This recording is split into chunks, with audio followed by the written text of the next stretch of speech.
je vais vous résumer ce livre, Fuck le développement personnel. Ou dit autrement de manière un peu plus douce, attention, prudence quant au développement personnel. On verra qu'au travers ce titre un peu provoque, on va apprendre pas mal de petites choses pour éviter aussi de se prendre la tête et de trop vouloir en faire. C'est un livre de 65 pages, donc un petit livre, du deuxième trimestre 2016, écrit par le docteur Michael Bennett, qui est psychiatre diplômé de Harvard et qui, en 40 ans, a guéri des centaines de patients souffrant de relations conflictuelles, de troubles du comportement, et Sarah Bennett, sa fille, qui est auteure de sketchs satiriques. Nous allons voir la table des matières. Déjà, on va se poser la question de savoir ce que l'on veut vraiment. Dans le chapitre 1, l'idée c'est de reprendre les rênes et de faire la part des choses. Le chapitre 2 est consacré au fait de remonter à l'origine du problème pour en trouver une solution. Chapitre 3 pour essayer de devenir plus positif. Le chapitre 4 pour voir comment essayer d'arrêter de tout foirer dans sa vie. Je passerai le chapitre 5 et on aura quelques mots de conclusion à la fin, y compris mes conclusions personnelles.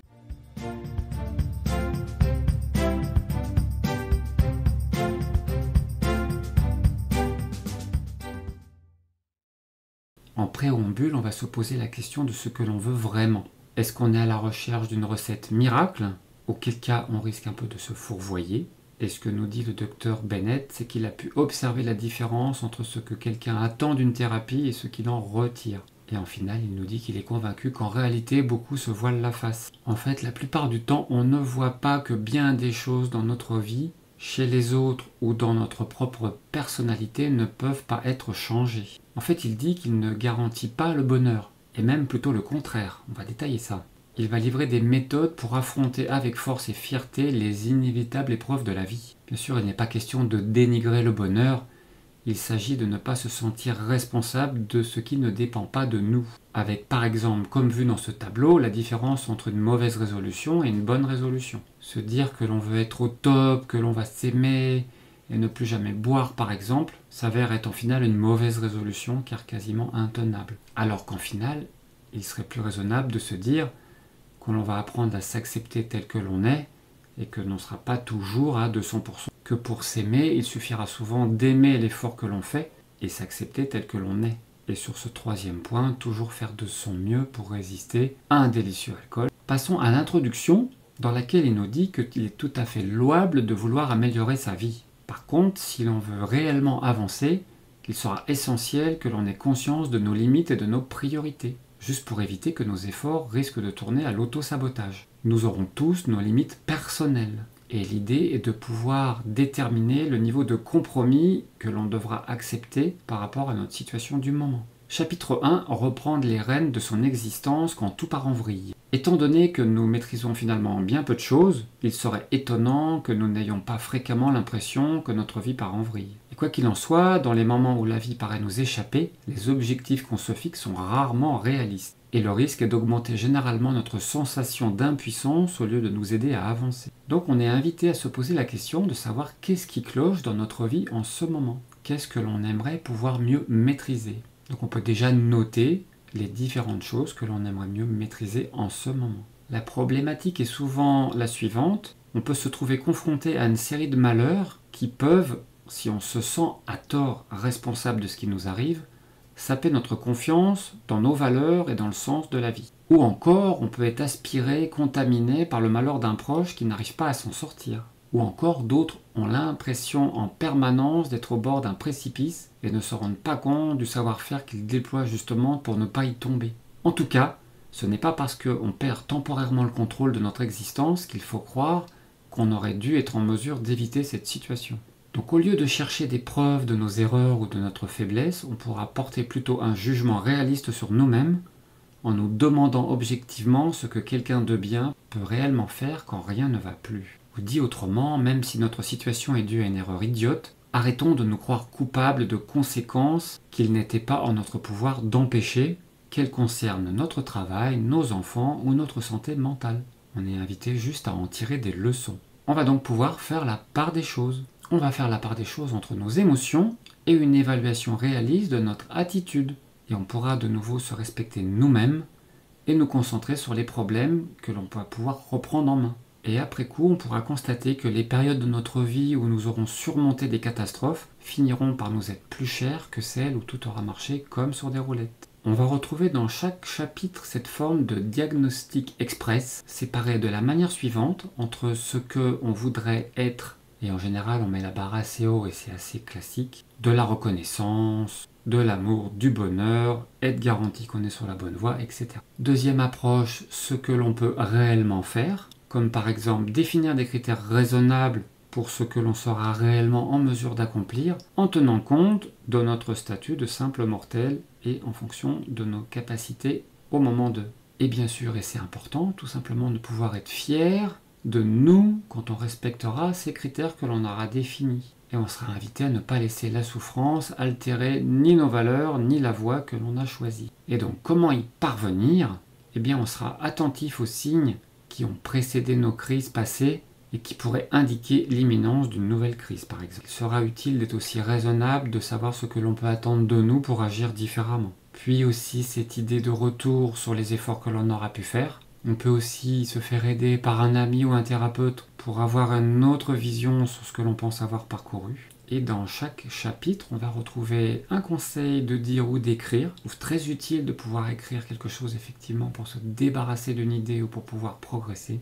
Donc voilà un petit texte qui est fait pour pouvoir l'adapter en fonction de sa situation. Si c'est pour moi, un membre de ma famille, on pourra insérer ici son erreur dite fatale à laquelle on pense à un moment donné. Donc ce genre d'écrit pourra bien sûr être adressé aussi à quelqu'un si on veut des fois aider quelqu'un sans savoir utiliser les mots ou en évitant le tu qui tue comme on dit par ailleurs. Et on termine par ce genre de positivité, le fait d'être fier de soi malgré les choses qui peuvent rabaisser, en étant invité à ne pas baisser les bras. Chapitre 2, remonter à l'origine du problème pour en trouver la solution. Et bien là on nous dit que c'est pas forcément toujours utile d'accumuler un maximum de données sur notre passé. Un des risques est que parfois cela peut servir d'excuse pour attendre le moment où il sera devenu plus facile d'abandonner les habitudes ou les tares du passé, moment qui risque de ne jamais arriver. Bref, la recherche des racines de nos problèmes est souvent contre-productive et c'est en plus une énorme perte de temps. Voilà les conclusions du Dr Bennett par rapport à ses 40 ans d'expérience. Et on est invité à travers de ce genre de test de savoir où on se situe par rapport à cette recherche du passé. Quand par exemple la quantité de temps, d'effort et de bonne volonté commence à atteindre un niveau très élevé. Si nos amis ou des personnes extérieures nous font comprendre que en fait, le sujet est clos et qu'on y a passé trop de temps. Ou encore si on constate que notre psy commence à s'ennuyer ferme. Et aussi cette sensation de déjà-vu. L'auteur insiste pour dire que la neurobiologie nous apprend que chacun de nos actes résultant de la coopération d'une multitude de capacités, il suffit qu'une d'entre elles faiblisse ou disparaisse pour que nous ne puissions plus fonctionner parfaitement. N'oublions pas en effet que nous sommes dans un système complexe, en arrêtant de croire que le cerveau gère tout notre fonctionnement. On nous dit bien sûr qu'il est inutile de ressasser, donc pour lui c'est clair, demander pourquoi est donc une perte de temps, point à la ligne. Arrêtons de nous poser des questions et passons à l'action. Donc on va retrouver la notion de diagnostic express avec ce que l'on voudrait, comment y parvenir et ce qu'il est conseillé de dire ou d'écrire. Chapitre 3, devenir plus positif. On nous dit que si laisser libre cours à nos émotions négatives, notamment la colère, l'envie ou l'auto-apitoiement, peut nous pourrir la vie, ne pas les exprimer peut nous la pourrir tout autant. Trouver la balance entre risquer de dire des choses affreusement blessantes, méchantes ou injustes et le risque d'exploser. Malheureusement, les choses qui nous permettent de nous libérer de nos émotions négatives sont généralement assez nocives et ne nous rendent pas meilleurs même si sur le moment, elles nous aident à nous sentir mieux. Pour prendre un exemple, il peut être parfois tout à fait légitime d'attaquer quelqu'un verbalement, mais la satisfaction que l'on va en tirer est limitée par une mauvaise conscience durable qui risque de nous faire gamberger en boucle sur la personne que vous vouliez justement rayer de votre mémoire. On peut aussi essayer de devenir plus positif en évitant les gens et les situations qui éveillent en nous des émotions négatives. Par contre, ça risque aussi de nous faire fuir certaines de nos responsabilités, d'abandonner certaines personnes qui ont besoin de nous et devenir indifférents au monde, c'est-à-dire, in fine, infidèles à nos valeurs. C'est pourquoi notre but premier ne devrait pas d'être de nous débarrasser de nos émotions négatives pour mieux nous sentir, mais d'empêcher que ces émotions ne contrôlent nos actes tout en continuant à nous comporter comme quelqu'un de bien.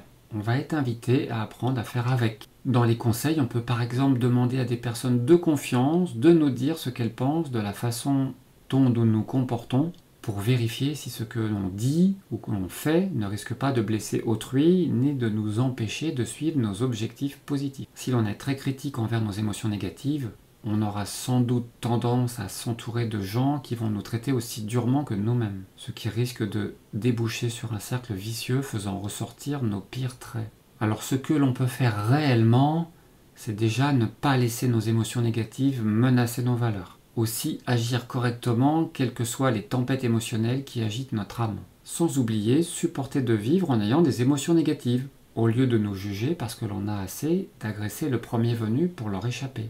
Donc comment y parvenir?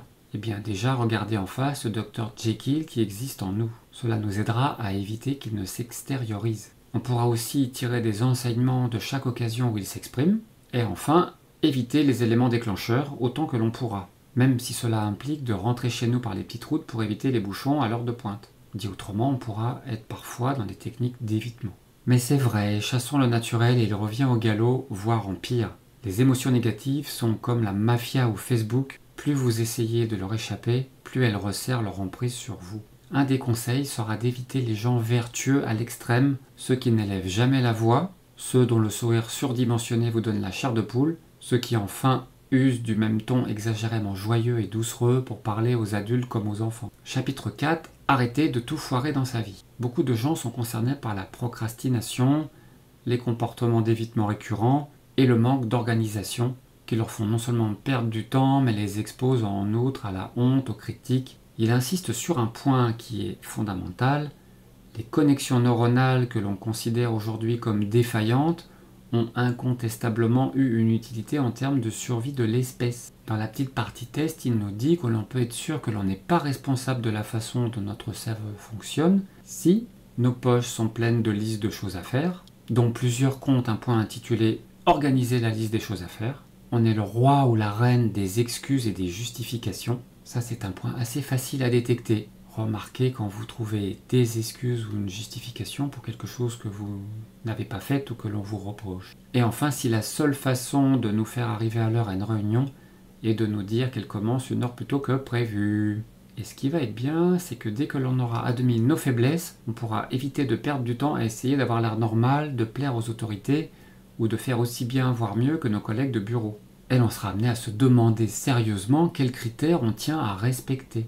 Nos critères, nos propres critères en fonction de comment on se situe, de comment nous sommes vraiment. Et on va pouvoir s'appuyer sur ces critères pour définir notre propre conception du travail, de la fiabilité et d'un comportement responsable.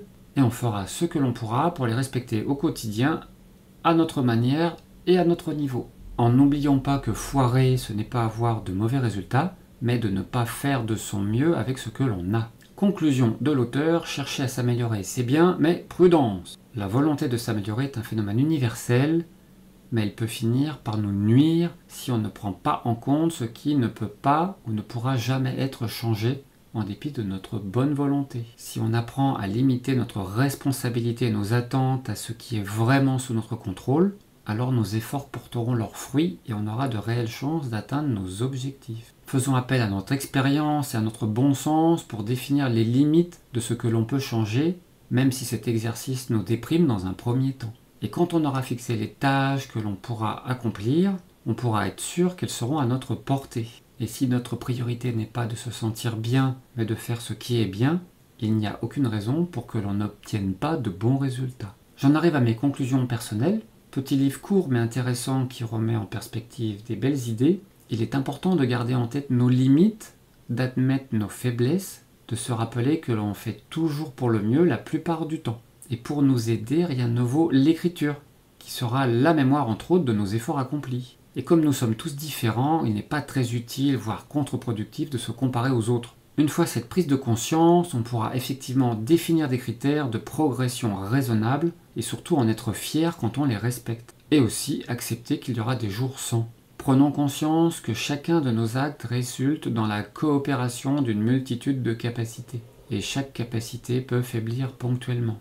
Et peut-être bien, comme il dit, que la recherche des racines de nos problèmes est souvent contre-productive et que c'est une énorme perte de temps. J'aime bien ce côté Arrêtons de nous poser des questions et passons à l'action. Si laisser libre cours à nos émotions négatives, notamment la colère, peut nous pourrir la vie, ne pas les exprimer peut nous la pourrir tout autant. On va juste essayer d'empêcher que ces émotions ne contrôlent pas nos actes. Voilà à mon sens de bons conseils pour continuer d'avancer plus sereinement sur notre chemin de vie. Voilà, je vous invite à rejoindre cette chaîne si vous voulez la supporter. Voilà pour le résumé de ce livre.